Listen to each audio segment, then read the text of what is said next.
Hello everyone, good morning. Welcome to our YouTube channel Akanksha ji सब। आज मैं आप लोगों को 21 मई का करंट अफेयर कराऊंगी। 21 मई से जितने भी इंपॉर्टेंट क्वेश्चन हो सकते हैं वो कराऊंगी और उससे जुड़े फैक्ट बताऊंगी। तो शुरू करते हैं अपना क्वेश्चन। पहला क्वेश्चन है, हाल ही में विश्व मधुमक्खी दिवस कब मनाया गया? तो हाल ही में विश्व मधुमक्खी दिवस मनाया गया 20 मई को। हर साल विश्व मधुमक्खी दिवस 20 मई को मनाया जाता है। आधुनिक मधुमक्खी पालन के अग्रणी एंटियो जनसा की जयंती 20 मई को होती है। इन्हीं के जयंती पर विश्व मधुमक्खी दिवस मनाया जाता है। स्लोवेनिया में सबसे ज्यादा मधुमक्खी पालन होता है। ये जो आधुनिक तकनीक है, मधुमक्खी पालन की तकनीक है, एंटियो जनसा ने इसको विकसित किया था, इसलिए इनके जन्म दिवस पे हर साल विश्व मधुमक्खी दिवस मनाया जाता है। अब हम देखते हैं मई के इंपॉर्टेंट डे। 1 मई को अंतर्राष्ट्रीय मजदूर दिवस या अंतर्राष्ट्रीय श्रमिक दिवस मनाया जाता है। 1 मई को ही गुजरात और महाराष्ट्र दिवस मनाया जाता है। 2 मई को विश्व टूना दिवस मनाया जाता है। टूना मछली जो समुद्र में पाई जाती है। और 2 मई को ही विश्व अस्थमा दिवस मनाया जाता है। 3 मई को विश्व प्रेस स्वतंत्रता दिवस मनाया जाता है। इस बार विश्व प्रेस स्वतंत्रता में इंडेक्स में भारत का 161 रैंक था। 180 कंट्री में फर्स्ट पे नॉर्वे था। 4 मई को कोयला खनिक दिवस मनाया जाता है और 4 मई को ही अंतर्राष्ट्रीय अग्निशामक दिवस मनाया जाता है। 5 मई को विश्व पुर्तगाली भाषा दिवस मनाया जाता है और 5 मई को विश्व हाथ स्वच्छता दिवस मनाया जाता है। 6 मई को इंटरनेशनल नो डाइट डे मनाया जाता है। 7 मई को विश्व एथलेटिक्स दिवस मनाया जाता है और 8 मई को विश्व रेड क्रॉस दिवस मनाया जाता है। 10 मई को अंतर्राष्ट्रीय आर्गानिया दिवस मनाया जाता है, ये एक ऑर्गन ट्री है। 11 मई को राष्ट्रीय प्रौद्योगिकी दिवस मनाया जाता है। 12 मई को अंतर्राष्ट्रीय नर्स दिवस और 12 मई को ही अंतर्राष्ट्रीय पादप स्वास्थ्य दिवस मनाया जाता है। 13 मई को प्रवासी पक्षी दिवस मनाया जाता है और 15 मई को विश्व अंतर्राष्ट्रीय परिवार दिवस मनाया जाता है। 16 मई को international day of living together in peace मनाया जाता है। 17 मई को विश्व दूरसंचार और सूचना समाज दिवस मनाया जाता है। 18 मई को इंटरनेशनल म्यूजियम डे और विश्व एड्स टीका दिवस मनाया जाता है। 19 मई को राष्ट्रीय लुप्तप्राय प्रजाति दिवस मनाया जाता है। तो ये मई के इंपॉर्टेंट डे थे। जितने भी मई के इंपॉर्टेंट डे थे मैंने वो करा दिया और डेली मैं रिवीजन कराती हूँ। अब अगला क्वेश्चन देखते हैं। अगला क्वेश्चन है, हाल ही में सर्वाधिक मोबाइल इंटरनेट स्पीड वाला देश कौन बना? तो सर्वाधिक मोबाइल इंटरनेट स्पीड वाला देश बना है कतर। कतर में 189.98 Mbps के हिसाब से चलता है। अब कतर की कैपिटल दोहा है और यहाँ की जो करेंसी है कतरी रियाल है और यहाँ के प्रेजेंट टाइम पे प्राइम मिनिस्टर है मोहम्मद अब्दुल रहमान बिन जमीन अल्थानी। और सेकंड नंबर पे जो है यूएई है सर्वाधिक मोबाइल इंटरनेट स्पीड के मामले में। अगला क्वेश्चन देखते हैं। अगला क्वेश्चन है, हाल ही में राज्य के मुख्यमंत्री ने गड्ढों की रिपेयरिंग के लिए पेंच रिपोर्टिंग ऐप लॉन्च किया। तो ये उत्तराखंड के मुख्यमंत्री ने लॉन्च किया, पुष्कर सिंह धामी। इस जो ये ऐप है इसके तहत जितने भी उत्तराखंड में जो आप लोग अगर ट्रेवल कर रहे हैं, गड्ढा दिखे तो उसकी पिक क्लिक करके इस ऐप पे डिटेल के साथ एड्रेस के साथ डाल सकते हैं। फिर वो आके यहाँ पे मतलब जो गवर्नमेंट होगी वो गड्ढा भरवाएगी और फिर आपको फोटो भी शेयर करेगी कि हाँ गड्ढा हो गया, भर गया।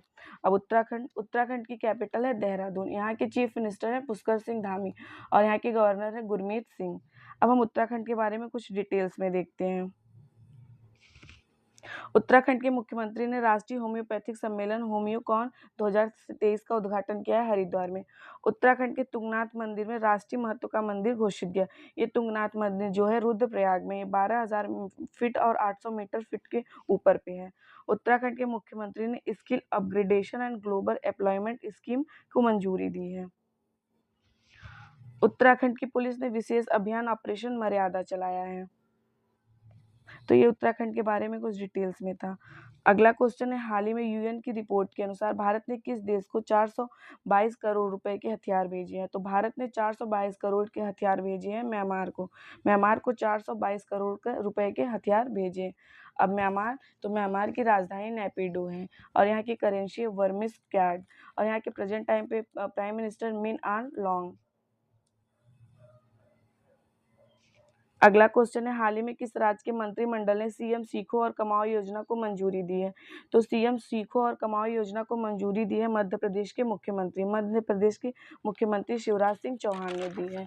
और ये जो है सीएम सीखो और कमाओ योजना, ये है इस योजना से राज्य के बेरोजगार युवाओं को के लिए कौशल सीखो योजना प्रदान किया जाएगा। उन्हें स्कॉलरशिप दी जाएगी और ताकि वो अपने कौशल को और विकसित कर सके। अब मध्य प्रदेश की राजधानी भोपाल है और यहाँ के प्रेजेंट टाइम पे चीफ मिनिस्टर है शिवराज सिंह चौहान और यहाँ के गवर्नर है मंगू भाई सी पटेल। अब हम मध्य प्रदेश के बारे में और डिटेल्स में देखते हैं। मध्य प्रदेश में 2000 साल पुराने जल निकाय का पता चला है। मध्य प्रदेश के वन विहार राष्ट्रीय उद्यान ने सिंगल यूज प्लास्टिक पर प्रतिबंध लगा दिया है। जैसे हम लोग बिस्लेरी का बॉटल यूज करके फेंक देते हैं, तो वहां पे फेंकना नहीं, उसको 2-3 बार यूज करना है। 5 दक्षिण एशियाई देश मध्य प्रदेश के पर्यटन प्रोत्साहन योजना का हिस्सा बने। मध्य प्रदेश की गॉड पेंटिंग को जीआई टैग मिला है। अगला क्वेश्चन है, हाल ही में किस देश का 500 साल पुराना ग्रेट ग्रैंडफादर पेड़ दुनिया का सबसे पुराना पेड़ घोषित किया गया? तो ग्रेट ग्रैंडफादर पेड़ ये दुनिया का सबसे पुराना पेड़ है, 500 साल पुराना। ये चिली में पाया गया है। अब चिली की जो करेंसी है चिली पैसो, यहाँ के प्रेसिडेंट है गैब्रियल बोरिक।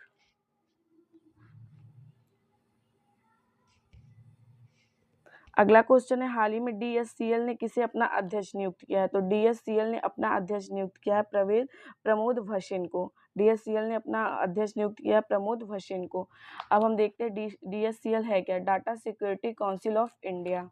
अब हम डिटेल्स में देखते हैं। पेट्रोल और प्राकृतिक गैस नियामक बोर्ड का अध्यक्ष एके जैन को नियुक्त किया गया है। अखिल भारतीय नाट्य परिषद का अध्यक्ष प्रशांत दामले को चुना गया है।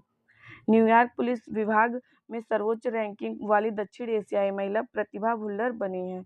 भावेश गुप्ता को पेटीएम के सीईओ के रूप में नियुक्त किया गया है। केंद्र सरकार ने रवनीत कौर को सीसीआई का अध्यक्ष नियुक्त किया है।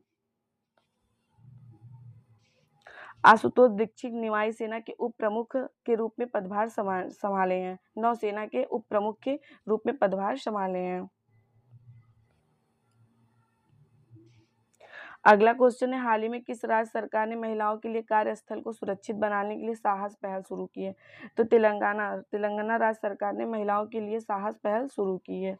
अब तेलंगाना की राजधानी हैदराबाद है और यहाँ के चीफ मिनिस्टर है के चंद्रशेखर राव और यहाँ के गवर्नर है डॉक्टर तमिलसाई सौंदरराजन। अब हम तेलंगाना के बारे में डिटेल्स में देखते हैं। तेलंगाना के मुख्यमंत्री ने गीता कर्मी कुला बीमा योजना शुरू किया है। दुनिया का सबसे समय का पाबंद एयरपोर्ट जीएमआर हैदराबाद बना है। तेलंगाना ने राज्य रोबोटिक्स फ्रेमवर्क लॉन्च किया है। तेलंगाना के मुख्यमंत्री ने हरे कृष्णा हेरिटेज टावर की आधारशिला रखी है। एनएचएआई ने नागार्जुन सागर श्री शैलम टाइगर रिजर्व के प्रवेश मार्गों पर फास्ट ट्रैक आधारित भुगतान प्रणाली लागू की है। अगला क्वेश्चन है, हाल ही में किसने द गोल्डन ईयर्स नामक पुस्तक लिखी?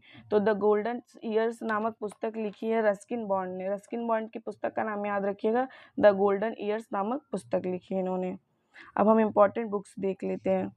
कस्तूरी रे ने अपनी नई किताब Draupadi Murmu from tribal hinterlands to Raisina Hills लिखी है। के सैलजा ने अपनी नई किताब माई लाइफ इज कॉमरेड लिखी है। अमिताभ कांत के द्वारा लिखित पुस्तक made in India 75 years of business and enterprises का विमोचन हुआ है। स्मोक एंड एक्सेस नामक पुस्तक अमिताभ घोष ने लिखी है। अभी हाल ही में गौरी खान जो शाहरुख खान की वाइफ है, उन्होंने अपनी नई किताब my life in design launch की है। ये एक डिज़ाइनर भी हैं। डॉक्टर मनोज कुमार के द्वारा लिखी गई पुस्तक सुप्रीम कोर्ट ऑन कमर्शियल और आर्बिट्रेशन का विमोचन हुआ है। डॉक्टर एस ए चतुर्वेदी द्वारा लिखा पागल खाना उपन्यास को 2022 में व्यास सम्मान मिलेगा। हाल ही में स्पेस एक्स ने अभी दूसरी पीढ़ी को कितने स्टारलिंक उपग्रहों को ऑर्बिट में लॉन्च किया है? तो स्पेस एक्स ने अभी दूसरी पीढ़ी को 22 स्टारलिंक उपग्रहों में लॉन्च किया है। इसका राइट आंसर है 22। एलन मस्क की कंपनी है ये स्पेस एक्स। अगला क्वेश्चन है, हाल ही में किस देश ने भारत की डिजिटल भुगतान प्रणाली यूपीआई को अपनाने की इच्छा जाहिर की है?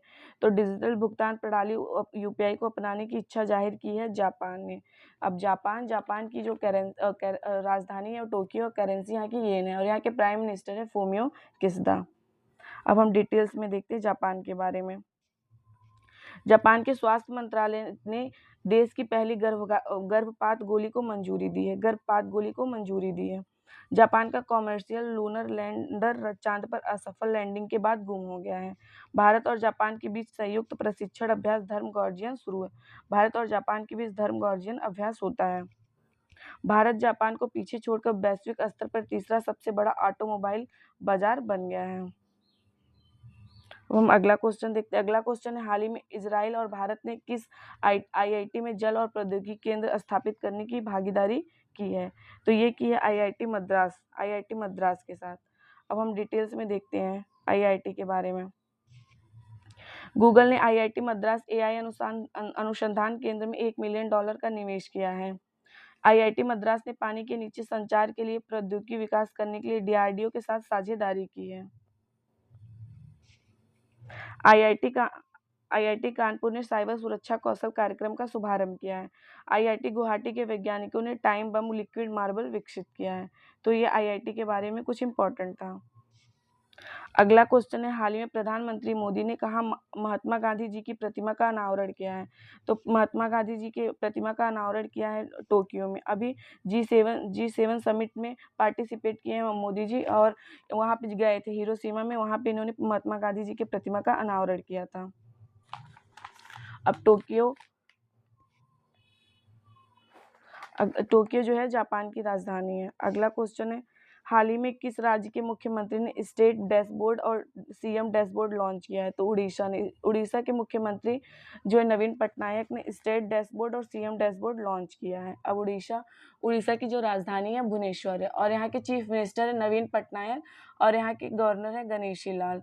उड़ीसा के व्हीलर द्वीप का नाम बदल के डॉक्टर एपीजे अब्दुल कलाम कर दिया। 1 अप्रैल को उत्कल दिवस या उड़ीसा दिवस मनाया जाता है, क्योंकि 1 अप्रैल को उड़ीसा का स्थापना हुआ था। उड़ीसा में सबसे ज्यादा पुराना चिल्का लेक है, जो भारत का सबसे पुराना खारे पानी का लेक है। अब हम और भी इम्पोर्टेंट देखते हैं उड़ीसा के बारे में। कोंद जनजाति द्वारा उड़ीसा में बिहान मेला मनाया गया है। उड़ीसा सरकार ने आदर्श कॉलोनी पहल लॉन्च की है। बिहार के बाद उड़ीसा में पिछड़ा वर्ग सर्वेक्षण शुरू हुआ है। उड़ीसा के मुख्यमंत्री ने 5T स्कूल ट्रांसफॉर्मेशन के तीसरे चरण की शुरुआत की है। उड़ीसा के मुख्यमंत्री ने भारत का पहला heavy lift logistic drone launch किया है। अब हम अगला क्वेश्चन देखते हैं। अगला क्वेश्चन है, हाल ही में किसने नई दिल्ली में क्वीन पाइनएप्पल लॉन्च किया है? तो नई दिल्ली में क्वीन पाइनएप्पल लॉन्च किया है कृषि एवं कल्याण मंत्री नरेंद्र सिंह तोमर ने। इसका राइट आंसर है ऑप्शन सी, नरेंद्र सिंह तोमर। तो जितना भी 21 मई से इंपॉर्टेंट क्वेश्चन हो सकता है मैंने करा दिया। अगर वीडियो पसंद आए तो आप लोग चैनल को शेयर सब्सक्राइब करिएगा। Thank you.